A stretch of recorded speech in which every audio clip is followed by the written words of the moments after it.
হ্যাঁ বন্ধু, আজ আমি ঠকে অন্যের কাছে প্রতারিত হয়ে অপরকে বিশ্বাস করে মানুষ সমাজ আমার এক নতুন পরিচয় তৈরি করে দিয়েছে। আমার সেই নতুন পরিচয়ের নামগুলো হলো অপদার্থ, বেকার, অকর্মণ্য।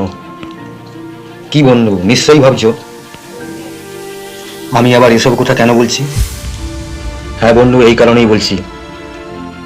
নিজের প্রতিভা, নিজের দক্ষতা, নিজের কর্মক্ষমতা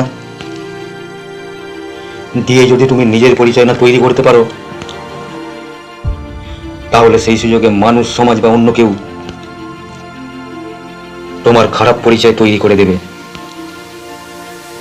যা এক অন্যের কাছে বা অপরের কাছে দাসত্ব হয়ে বেঁচে থাকা। তাই বন্ধু, নিজের পরিচয় নিজে তৈরি করো। এই অধিকার কাউকে দিও না।